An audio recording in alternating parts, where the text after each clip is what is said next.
La Constitución Política de 1833.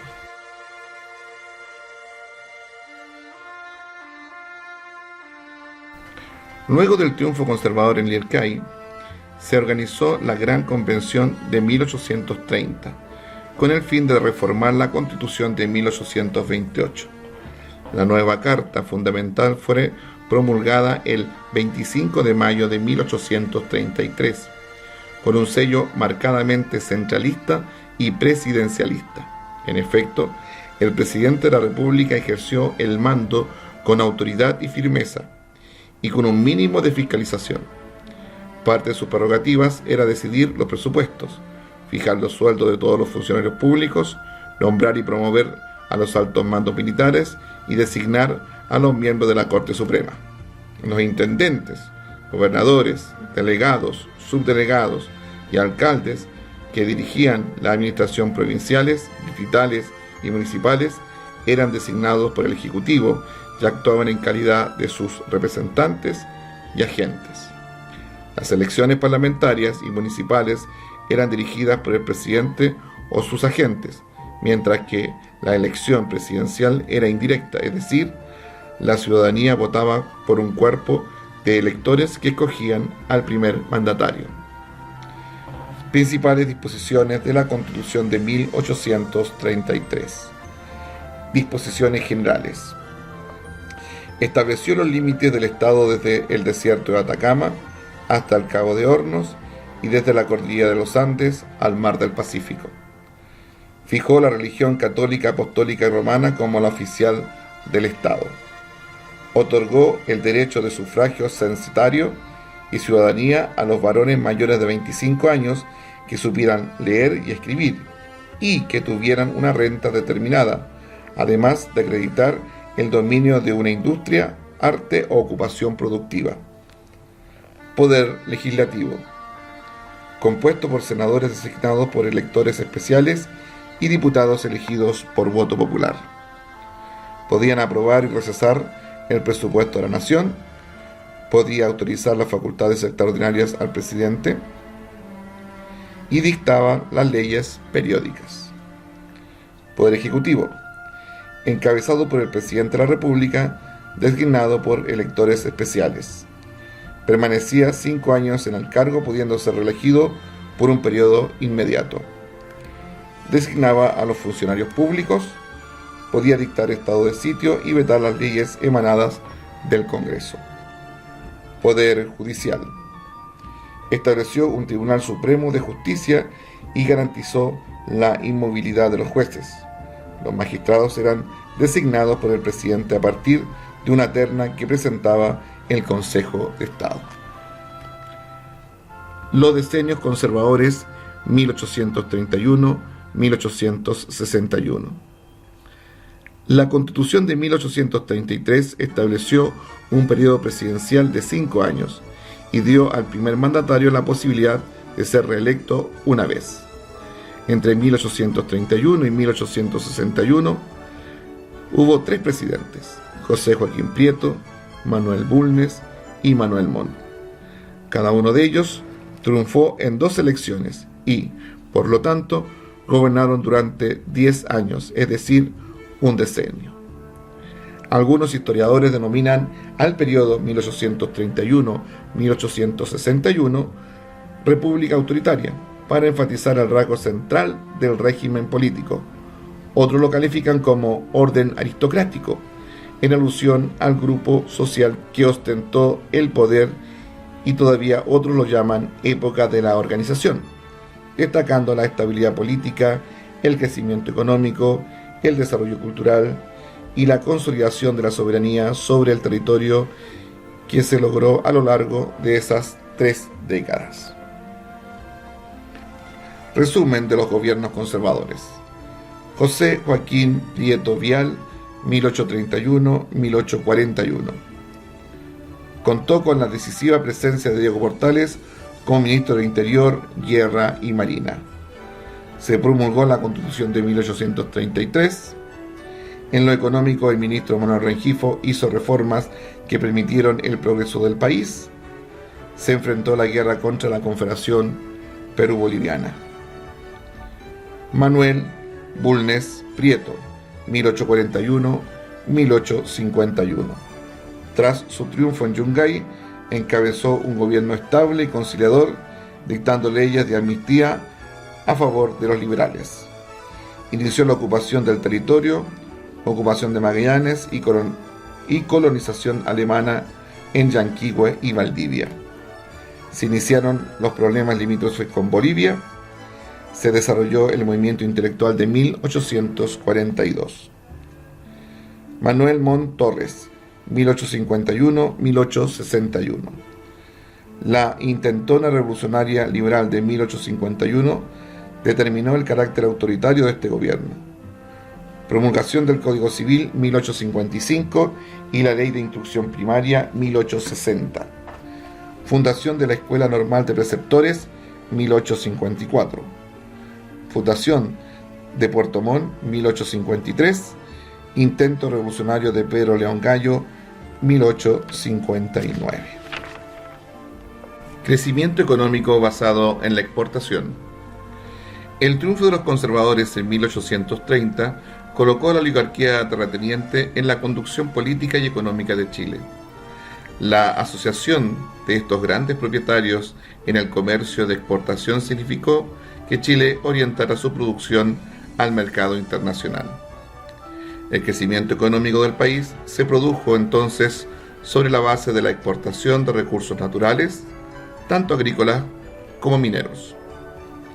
La apertura de los yacimientos de Arqueros, 1825, Chañarcillo, 1832 y Tres Puntas, 1848, aseguró un impulso permanente a la producción de plata, que se multiplicó 6 veces entre 1840 y 1855.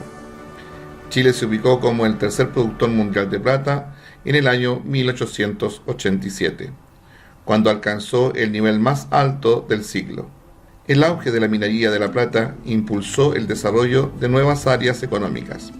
Por ejemplo, Miguel Gallo y José Tomás Urmeneta hicieron grandes inversiones en la construcción de fundiciones.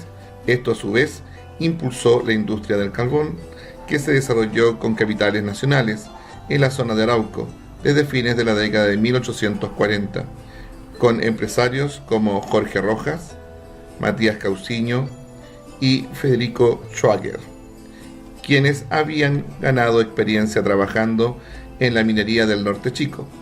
Las ganancias permitieron que el empresario minero diversificara sus inversiones en tierras agrícolas tanto trigueras como vitivinícolas. También durante el periodo 1841-1850, Chile fue el segundo productor de cobre en el mundo, aportando el 20% del total, y entre 1851 y 1880 ocupó el primer lugar, con el 37% de la producción mundial. Los ingresos fiscales generados por los impuestos de exportación cuprífera permitieron el desarrollo de una incipiente industria del azúcar, vidrio, fundiciones y molinos de trigo.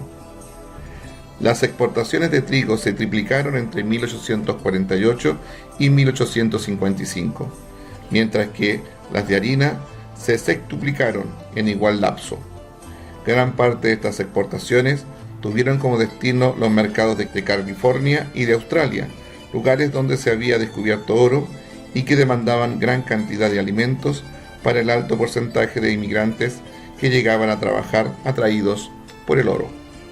Pese que la producción de este mineral comenzó a decaer, el ritmo de exportación no aminoró debido a la renovada demanda de Inglaterra, estimulada por la revolución industrial que tenía lugar entonces en Europa y Norteamérica. El auge minero también estimuló el desarrollo del transporte y las comunicaciones. En 1840, el estadounidense William Wheelwright estableció una línea de vapores que uniría Europa con las naciones americanas, fundando la Pacific Steam Navigation Company, la primera empresa de vapores del área del Pacífico Sur. En 1848, la Sociedad Minera de Copiapó inició la construcción del ferrocarril entre Caldera y Copiapó, que fue concluido en 1851. En 1863 se inauguró la línea férrea que unió Santiago con el puerto de Valparaíso, y en 1853 se levantó la línea telegráfica de Santiago a Valparaíso. La influencia del Estado en la recuperación económica de Chile. La recuperación y posterior expansión económica de Chile estuvo estrechamente vinculada con la acción del Estado, que fomentó una legislación favorable para el comercio exterior. Así lo demuestran el establecimiento de reglas claras para el desarrollo de un sistema financiero y la instalación de los almacenes francos en Valparaíso. A partir de 1831, el gobierno sentó las bases para la recuperación y expansión económica. Manuel Rengifo, del Grupo Estanquero y ministro de Hacienda en los gobiernos de Joaquín Prieto y Manuel Bulnes, fue el principal arquitecto de esta política. Aplicó un plan de fomento de la economía que podemos resumir en los siguientes puntos. Reforma tributaria. Eliminación de impuestos coloniales como la alcabala y su reemplazo por un sistema de catastro e impuesto sobre los predios agrícolas. Instituyó un pago anual basado en el valor de cada propiedad en reemplazo de la antigua contribución fundada en la producción. Tesorerías públicas, creadas para organizar la recaudación fiscal. Reducción del gasto público, mediante la disminución del número de efectivos del ejército. Almacenes francos de Valparaíso. Perfeccionó este sistema al establecer una ordenanza de aduanas que facilitó las operaciones y redujo los derechos. Además, amplió estos almacenes donde los comerciantes de cualquier nación podían depositar mercaderías pagando un costo mínimo para luego exportarlas a otros países o venderlas en Chile. Reformas del régimen aduanero. Estableció que las mercaderías que aportaban al progreso del país, tales como libros, maquinarias, etc., no pagaran impuestos. Organización de las cuentas fiscales. El objetivo era separar la deuda interna de la externa para cancelar la totalidad de esta última. La nueva política económica permitió que los ingresos del fisco aumentaran, el Estado cancelara sus deudas y, de esta manera, pudieran acceder nuevamente al mercado crediticio de préstamos internacional. Impulsó a la migración. Fomentó la llegada a Chile de extranjeros emprendedores que, como el ciudadano estadounidense William Wheelwright, contribuyeron con su experiencia al desarrollo de negocios en nuestro país. La guerra contra la Confederación Perú-Boliviana. Una vez derrotada la oposición liberal al interior del país, sectores de la oligarquía encabezadas por Diego Portales volcaron su preocupación hacia el extranjero, estimando que la principal amenaza para la estabilidad y expansión nacional se encontraba en la recién constituida Confederación de Perú y Bolivia. Desde la colonia, Valparaíso y su comercio dependen casi exclusivamente del puerto de Callao en Perú. Pero con el libre comercio todo cambia y estalla una gran competencia entre ambos puertos. Para evitar el conflicto, en 1835 Chile y Perú firman un tratado de amistad, comercio y navegación. Pero la situación vuelve a tensionarse con la aparición del caudillo boliviano Andrés de Santa Cruz. Pero Santa Cruz es boliviano. ¿Por qué se involucra en este problema? Porque Perú está dividido en una feroz guerra civil y Santa Cruz interviene con la justificación de pacificar al país. ¿Y lo logra? Sí, derrota a los caudillos peruanos que se le oponen y así da forma a la Confederación Perú-Boliviana. Que es vista como una amenaza en Chile. Sí, además se suma otra amenaza para el gobierno conservador de Prieto, que la protagoniza un viejo conocido nuestro. Freire contraataca. A esto se sumaba el hecho de que Chile había solicitado a Perú el pago de un préstamo que le había hecho durante el periodo de la independencia. Por otra parte, Perú había establecido una alza de tarifas aduaneras que aplicó para los productos chilenos, medida que fue respondida de la misma manera por el gobierno chileno. A mediados de 1836, el general Ramón Freire, exiliado en el Perú desde su derrota en Lircay, intentó retornar a Chile y derrocar al gobierno conservador de Prieto. Mi marido, el general Freire, consigue en Perú 2 fragatas y un ejército y zarpa rumbo a Chiloé a defender sus ideales liberales. La tripulación de uno de los barcos se amotina y se entrega en Valparaíso. Pero Portales engaña a Freire y le hace creer que el barco solo se ha retrasado. En la espera, logra capturarlo, lo juzga por traición a la patria y de nuevo lo destierra.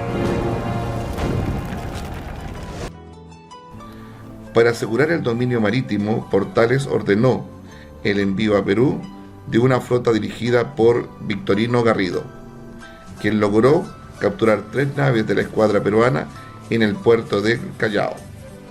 Tras presentar un ultimátum a Santa Cruz, que incluía la disolución de la Confederación, el gobierno chileno le declaró la guerra en noviembre de 1836.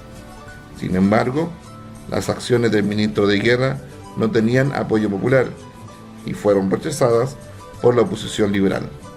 Portales respondió solicitando al Congreso facultades extraordinarias que limitaban los derechos de las personas y acentuaban todavía más el carácter autoritario del régimen político.